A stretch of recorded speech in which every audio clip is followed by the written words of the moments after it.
Sharm El Sheikh. To address the challenges we face head-on so that we can deliver prosperity and security for all of our countries.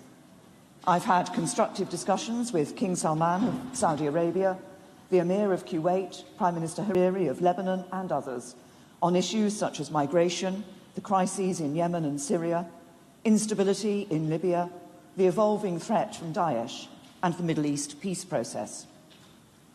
The fortunes of our regions have long been intertwined. A stable, peaceful Arab region matters to Europe, and the UK is fully committed to continue working on this with our allies, both now and after we leave the EU. Of course, I've also had the opportunity to discuss Brexit while I've been here. I held good meetings with President Tusk, Prime Minister Conte, Chancellor Merkel, Prime Minister Rutte, President Juncker and the Taoiseach. There's still more to do, and my team will be in Brussels tomorrow working on the legally binding assurances that the UK Parliament needs in relation to the backstop. But what I've sensed in all of my conversations with my fellow leaders here, both here in Sharm El Sheikh and in recent days, is a real determination to find a way through which allows the UK to leave the EU in a smooth and orderly way with a deal. Thank you. Now I'll take some questions. Robert?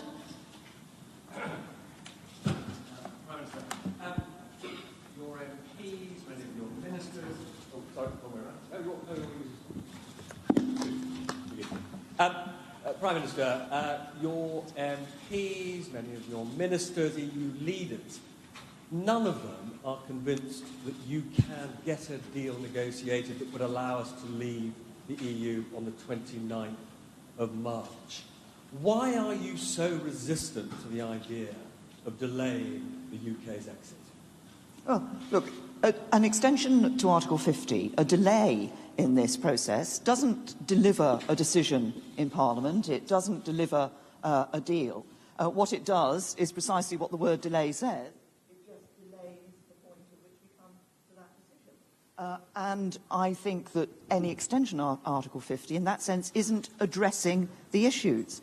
We have it within our grasp. As I've just said, I've had a real sense from the meetings I've had here, conversations I've had with EU leaders in recent days, a real sense that we can achieve that deal. It's within our grasp to leave with a deal on the 29th of March, and that's where all of my energies are going to be focused. Beth?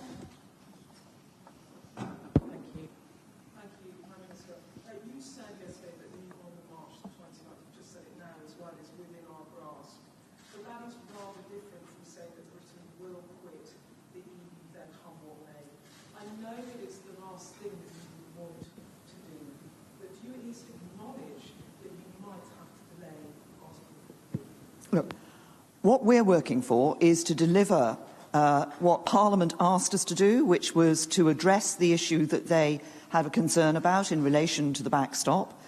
We're doing that. We're working with the European Union on that, with the Commission. We've had constructive meetings over the last week. My team will be back in Brussels tomorrow, continuing those discussions. As I say, I believe it is within our grasp to leave with a deal on the 29th of March. And I think that's where all our energies should be focused. Any delay is a delay. It doesn't address the issue. It doesn't resolve the issue. I think there is, as I say, the opportunity to leave with a deal on the 29th of March, and that's what we're going to be working on. Can I take Laura Hughes?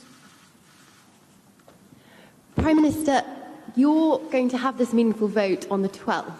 Would it not actually be helpful if the Cooper-Letwin amendment was in place to encourage your colleagues in the ERG to vote for your deal on the 12th, as opposed to risking a vote in favour of extending Article 50 on the 13th? And can I also ask, do EU leaders need to approve your revised deal before there's a meaningful vote in Parliament, or can Parliament vote for your deal, allowing EU leaders to then approve it? On the procedural point, it is possible to do it either way. And I'm working, as you know, to ensure that we have that vote before, the meaningful vote, by the 12th of March, which is what I said yesterday. So just to confirm that, it's another meaningful vote by the 12th of March. And I hope that at that point, MPs have said that they want to leave with a deal.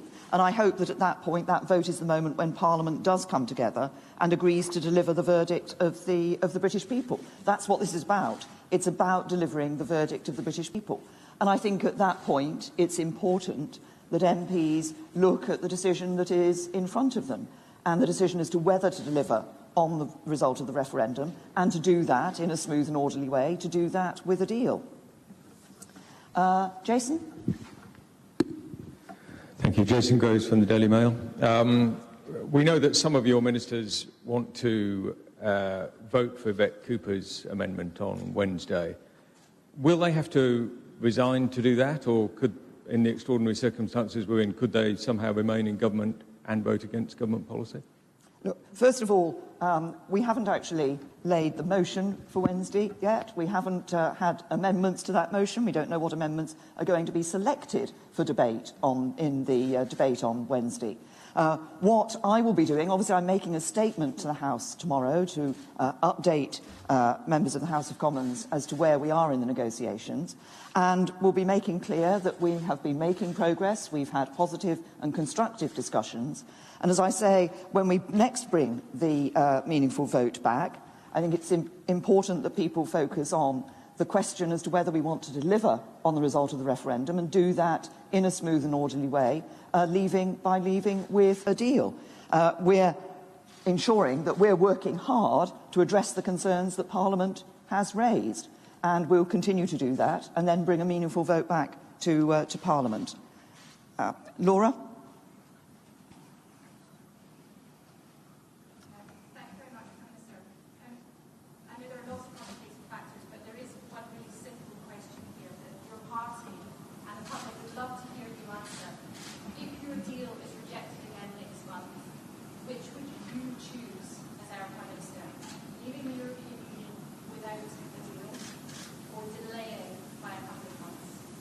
And I'm clear that what I'm working for is to ensure that we get a deal negotiated with the European Union that addresses the concern of Parliament, such that Parliament votes for that deal and we're able to leave with a deal. Now, I'll take a last question. I think, is Passant Mustafa here from MENA? Yes, Passant.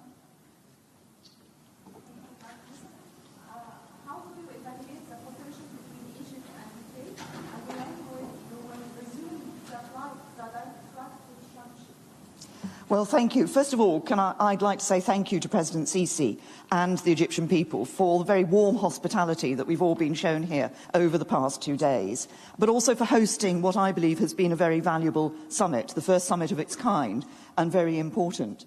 In terms of our relationship of the UK with Egypt, we've a strong relationship in a number of areas.